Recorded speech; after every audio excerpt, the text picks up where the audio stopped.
Welcome my dear genius friends. स्वागत है आपका आपके फेवरेट चैनल मोदी ट्री में।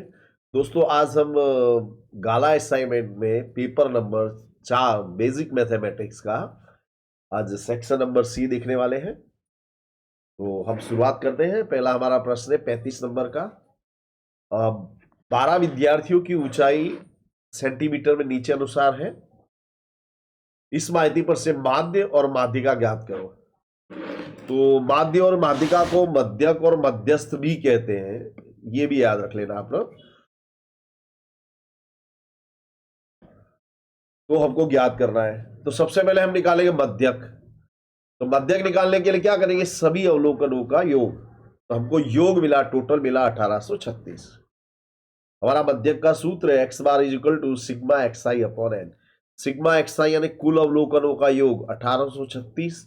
एन यानी कुल अवलोकन कितने हैं, तो देखिए 1 2 3 4 5 6 7 8 9 10 11 12। तो एन हुआ आपका 12। तो 1836 बटे 12, 12 से इसमें भाग देंगे तो मिलेंगे 153। ये हमारा आंसर है। अब मध्यस्थ के लिए क्या करेंगे हम, मध्यस्थ के लिए हम इसको जो अवलोकन है उनको चढ़ते क्रम में रखेंगे। तो चढ़ते क्रम में ये ऑलरेडी रख देना पड़ता है आपको, मैंने पहले ही रख दिया है। यहां पे आपको लिखना पड़ेगा अवलोकनों को चढ़ते क्रम में, बराबर। तो n बराबर हमारे पास है 12। ये कैसी संख्या है, सम संख्या है। तो सम संख्या के लिए हमारा सूत्र है n बटे 2वां पद प्लस n बटे 2 प्लस 1वां पद बटे 2। तो n की जगह 12, 2 छिंग 12, 2 छिंग 12 तो हो जाएगा आपका छठवां पद, 6 और 1 7वां पद बटे 2। तो अब देखिए यहां पे से हम देखेंगे 1 2 3 4 5 6, छठवां पद है 151, सातवां पद है 152। देखिए 151 प्लस 153 152 था, सॉरी, डिवाइडेड बाय 2। तो इन दोनों का टोटल होगा 303 बटे 2, तो 151.5। ये हमारा आंसर। ओके, ये हमारा मोबाइल नंबर है। दोस्तों सभी विषयों के वीडियो हम लोग शेयर करने वाले हैं। चैनल को सब्सक्राइब कीजिएगा और अगर आपको कोई क्वेरी हो किसी भी सब्जेक्ट से रिलेटेड तो आप मेरे को व्हाट्सअप कर सकते हैं। और हमारा टेलीग्राम का चैनल भी है, उस पर भी आप मुझसे मिल सकते हैं। अब देखिए अगला सवाल है 36वां, इसका माहिती का हमको मध्यक निकालना है। तो देखिए सबसे पहले आपको मध्यक हम देखते हैं अवलोकन। तो यहाँ पे देखिए, यहाँ पे वर्ग लंबाई है 40, यहाँ पे वर्ग लंबाई 40, यहाँ वर्ग लंबाई है 50, यहाँ वर्ग लंबाई है 100, यानी वर्ग लंबाई असमान है। तो वर्ग लंबाई असमान है तो हमारा ये वाला सूत्र इसमें लगेगा, x bar equal to sigma f i x I upon sigma f i. ये शॉर्ट मेथड है। जब अगर वर्ग लंबाई असमान हो तो ये वाला मेथड हमको लगाना पड़ता है। तो मध्य कीमत कैसे निकालेंगे, देखिए दोस्तों, 20 प्लस 60 बटे 2, 80 बटे 2 कितना आया 40। इसी तरह 60 प्लस 100 बटे 2, 160 बटे 2 यानी कितना आया 80। हर एक वर्ग का आपको अलग निकालना पड़ेगा। 100 प्लस 150 250, 2 से डिवाइड किया 125, 150 प्लस 250 400, 2 से डिवाइड किया 200। एफ आई एक्स आई यानी एफ आई गुणे एक्स आई, ये हमारा फ्रीक्वेंसी। तो देखिए 40 गुणे 7 280, 5 गुणे 80 400, 125 गुणे 16 2000, 200 गुणे 12 2400, 300 गुणे 2 600, 400 गुणे 3 1200। टोटल कर दिया, ये हमारा सूत्र है 6880 बटे 45, इससे डिवाइड किया ये मिल रहा है। अब देखिए ये क्या है, विकेट दर्शा रहा है। तो कभी भी विकेट इस तरह से दशमलव में तो हो नहीं सकती है। बॉलर जो विकेट लेता है वो क्या होगा, पूर्णांक होगा। तो 0.88 को हमने कर दिया तो क्या हो जाएगा 153, बराबर। अब ये देखिए यहाँ पे हमको दो समीकरण दिए, इनका हल आदेश की रीत से निकालना है। तो आदेश की रीत में हम x या y में से किसी एक को सूत्र का कर्ता बनाते हैं। क्या बनाते हैं, सूत्र का कर्ता। यानी कि उसमें ऐसा x या y ढूंढेंगे जिसका कोई सगुणक ना हो, तो चीजें आसान हो जाती है। और आपको हर बार ऐसा संख्या मिले ऐसा जरूरी भी नहीं है। ओके, देखिए समीकरण 1 देखिए, यहाँ पे y जो है, y में y का कोई सगुणक नहीं है। हमने y को पकड़ लिया। देखिए 3x minus y is equal to 9, y को हम सूत्र का कर्ता बनाएंगे। तो 3x प्लस 9 इधर आके -9 इज इक्वल टू y। अब ये y की वैल्यू हमने निकाली समीकरण 1 पर से, तो इसको रखेंगे समीकरण 2 में। तो जो वैल्यू अगर आपने 1 से निकाली तो 2 में रखेंगे, 2 में से निकाला तो 1 में, इसका खास ध्यान रखना है। ये रहा हमारा समीकरण 2, इसमें जहां y है वहां पे लिखा 3x माइनस 9, तो 3 3 का 9, 2 तिया 27, 2 और 2 11x, -27 को दूसरी तरफ ले जाएंगे तो +27, कितना हुआ 44, 11 इसके बटे में तो 11 चौक 44। ओके, अब हमारे पास क्या है 3x, y is equal to 3x minus 9, तो जो x है उसकी जगह 4, 3 चौक 12 माइनस 9 कितना आया 3, ये हमारा आंसर। बराबर। अगला सवाल है ये जो समीकरण दिए ये सुसंगत है या नहीं, ये हमको बताना है। देखिए सबसे पहले हम a1 a2 b1 b2 c1 c2 ये निकालेंगे। तो ये देखिए ये a है हमारा a1, ये हमारा b1 और ये हमारा c1। सबसे पहले हम इनको व्यापक स्वरूप में ले जाते हैं। व्यापक स्वरूप यानी कि सभी जो संख्या है उनको एक तरफ हमको इकट्ठा कर लेना है। बराबर। तो ये हुआ आपका a1, ये b1, ये c1। इसी तरह ये हुआ आपका a2, ये b2 और ये c2। फिर हमको ये निकालते हैं ससंगत है या नहीं, निकालने के लिए करते हैं a1 upon a2 b1 upon b2 c1। अब इसमें क्या है a1 अपॉन a2 ये b1 अपॉन b2 के बराबर नहीं होना चाहिए और c1 अपॉन c2 के बराबर होना चाहिए, ऐसी कंडीशन है। और यहाँ पे ये देखिए ये दोनों बराबर आ जा रहे हैं, इसलिए सुसंगत नहीं है। बराबर। अगला सवाल देखिए, ये दिया है समांतर श्रेणी का योग निकालना है। तो a बराबर 34, d a2 माइनस a1 यानी 32 माइनस 34 क्या आया -2। सबसे पहले तो हमको ये निकाला है कुल पद कितने हैं, तो हमारा अंतिम पद है 10, यानी an बराबर 10। तो an का फॉर्मूला है हमारा an बराबर a plus n minus 1 into D. an की जगह 10, 34 को इधर लाएंगे तो -34, n माइनस 1 इंटू 2। 10 में से 34 गया -24, 2 इसके बटे में, 2 से इसको डिवाइड किया 12, -1 उधर जाके प्लस, यानी n बराबर 13। तो अब हमको मालूम पड़ा कि हमारे पास कुल 13 पद है, यानी हमको 13 पदों का योग करना है। तो अंतिम पद हमारे पास है, तो ये वाला सूत्र ज्यादा आसान पड़ेगा। n बटे 2 यानी 13/2, a यानी 34 प्लस 10 44, 2 से भाग दिया 22, 22 गुणे 13 286, ये हमारा आंसर। अगला देखिए, ए बी वृत्त का व्यास है, उसका केंद्र 2-3 और बी 1-4 है, तो बिंदु ए के याम ज्ञात करो। देखिए तो ये ए बी है, बराबर, ए के याम है XY, बराबर, और बी के याम है 1-4। 1 मिनट।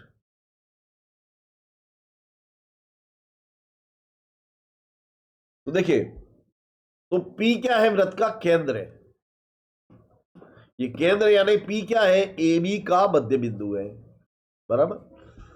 और मध्य बिंदु के याम का सूत्र क्या होता है, x1 plus x2 upon 2 y1 plus y2 upon 2, बराबर। ये हमारा x plus 1 upon 2 y plus 4 upon 2 बराबर 2 माइनस 3। कंपेयर कर दो, x plus 1 upon 2 is equal to 2, तो 2 2 जा 4, प्लस 1 को दूसरी तरफ ले जाएंगे -1, यानी x इज इक्वल टू 3। इसी तरह y plus 4 upon 2 is equal to -3, 2 तिया 6, प्लस 4 उधर जाके -4, कितना आया -9। ये हमारा आंसर इसके अथवा में दिया है। x अक्ष का ऐसा बिंदु ज्ञात करो जो बिंदु 3 4 और 1 -3 से समान अंतर पर हो। सबसे इंपॉर्टेंट चीज है x अक्ष, x अक्ष का बिंदु यानी y याम होगा 0, बराबर। अगर y अक्ष का बिंदु होता तो x याम 0 होता, इसको दिमाग में रखिएगा। तो x अक्ष का बिंदु हमने मान लिया a 0 है, यानी उसका x याम तो आपको मिलेगा लेकिन y याम होगा 0। अब देखो ये P जो है a और b से समान अंतर पर है, यानी PA is equal to PB। अब क्या करेंगे, दोनों तरफ स्क्वायर, यानी देखो 3 माइनस a का होल स्क्वायर, 4 माइनस 0 का होल स्क्वायर। इसी तरह 1 माइनस a का होल स्क्वायर -3 माइनस 0 का whole square. 9 minus 6a plus a square, 4 minus 0 4, उसका वर्ग 16। इसका विस्तार करने पर ये मिला 3 का वर्ग 9, तो ए स्क्वायर माइनस 6 से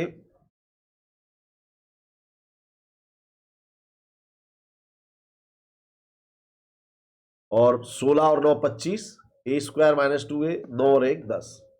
अब देखिए ए स्क्वायर से ए स्क्वायर कट जाएगा, कैंसिल हो जाएगा, क्योंकि ए स्क्वायर इस तरफ आके माइनस हो जाएगा। तो माइनस 6a प्लस 25 बराबर minus 2a plus 10। Minus 2a का पश्चांतर करेंगे तो प्लस हो जाएगा, प्लस 25 दूसरी तरफ जाके माइनस। तो क्या बचा यहाँ माइनस 15, 4 इसके बटे में, ए बराबर 15/4 0। ये हमारे याद हो गए। 41वां सवाल देखिए, 14 सेंटीमीटर ऊंचाई वाले पीने के पानी के पाले का शंकु के तिर्यक काट के आकार का है, बराबर।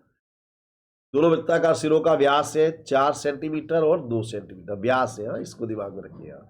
तो प्याले की धारिता, धारिता बोले तो हमको इसमें घनफल निकालना होता है, क्षमता बोले या धारिता बोले तो घनफल निकालेंगे। तो देखिए हमारा एच हाइट है 14, व्यास से यानी त्रिज्या हमारी होगी 2/4, 4/2 यानी कि 2, दूसरी त्रिज्या 2/2 यानी 1।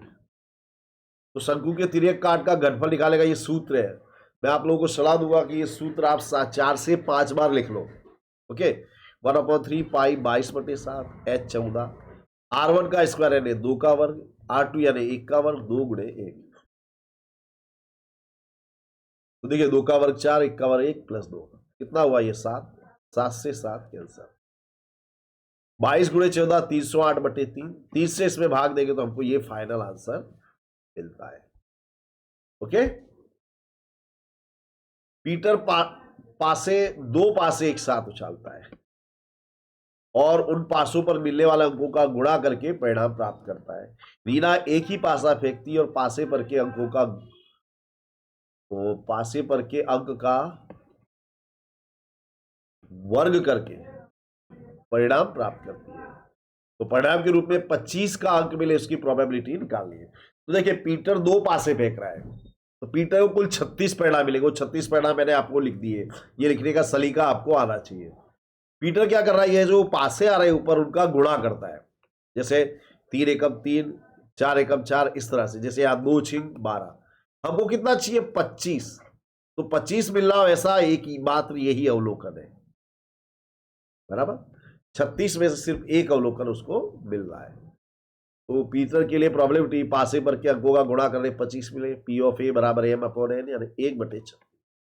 रीना क्या कर रही है, एक ही पासा उछाल रही है, तो पासे पे जो अंक आ रहा है उसका वर्ग कर रही है। तो पासे पर हमारा आएगा 1 2 3 4 5 6, तो 1 का वर्ग 1, 2 का वर्ग 4, 3 का वर्ग 9, 4 का वर्ग 16, 5 का वर्ग 25। तो इस तरह से ये है रीना के परिणाम। तो n बराबर 6।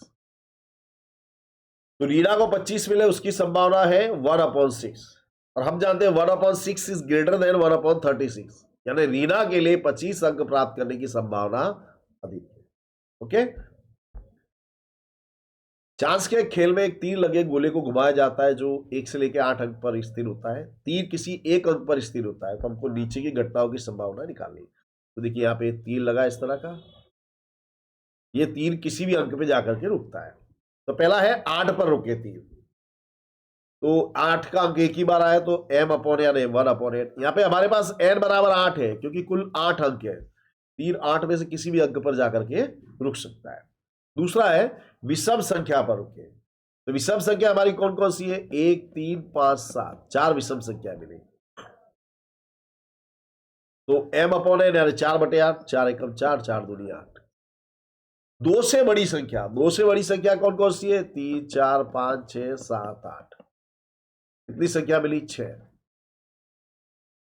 तो 6/8, तो 2 तिया 6, 2 चौक 8, 3/4, ये हमारा आंसर। ये देखिए हमारा सेक्शन ABCD का है ये सवाल, वो मैं आपको बता देता हूं। n बराबर 100 है नीचे के डेटा में, मध्यस्थ है 32, तो F1 और F2 हमको निकालना है। तो देखिए संचय आवृत्ति निकाले 10, 10 प्लस F1 10 और 25 35 plus F1 plus 30 65 plus F1 plus F1 plus F2 plus 10 75, बराबर। तो अब फिर से मैं आपको दोहराऊं कि ऐसे सवालों में सबसे पहले कुल आवृत्ति का सूत्र लगाते हैं, यानी n बराबर 100। ये रहा हमारा n, 75 plus F1 plus F2 बराबर 100। 75 उधर जाकर माइनस, कितना आया 25। अब हमारा सूत्र क्या है मध्यस्थ का, m बराबर n बटे 2वां पद, यानी 100 बटे 2 क्या आया 50। अब देखिए आप इसमें 50वां पद कहां ढूंढने बैठोगे, क्योंकि F1 और F2 अज्ञात आवृत्तियां हैं, इनकी वैल्यू क्या है हमको मालूम नहीं है, बराबर। तो हमारी मदद करने के लाएगा ये मध्यस्थ 32, हमारे को m बराबर 32 दिया है। तो देखिए 32 इस वर्ग में आ रहा है, 30 और 40 के बीच में आ रहा है मध्यस्थ, ये हुआ L बराबर हमारे पास हुआ 30। यहां पे देखिए दोस्तों, आपको सूत्र की मदद से आपका काम नहीं होगा, ये हमारा मध्यस्थ वाला वर्ग है, ये हुआ हमारा L, ये F, ये हुआ हमारा CF, बराबर हमने लिख दिया। अब सूत्र लगाएंगे हम, ये लिख देना आपको कि मध्यस्थ 32 है तो मध्यस्थ वाला वर्ग होगा 30 से 40। वैल्यू रख दी हमने, m की वैल्यू 32 दिया हमको, m मध्यस्थ m हमको 32 दिया है, l हमारा 30, n बटे 2 50, CF हमारा ये, इसको हमको ब्रैकेट में लिखना है दोस्तों, ये चीज को याद रखना है इस तरह से, क्योंकि माइनस का अंदर गुणा होगा तो निशानी बदल जाएगी। 30 इधर आके माइनस, माइनस का अंदर गुणा किया -35 माइनस F1 3, और h बराबर दिया है हमको 0 से 0 कर दिया है, तो ये हमको बचा 3। तो 32 में 3 घटाया, 30 घटाया 2, 3 दूनी 6, बराबर। 6 को हम दूसरी तरफ ले जाएंगे तो क्या हो जाएगा -6, 15 में 6 गया 9, बराबर। F1 प्लस F2 बराबर 25, ये हमारे पास पहले ही था।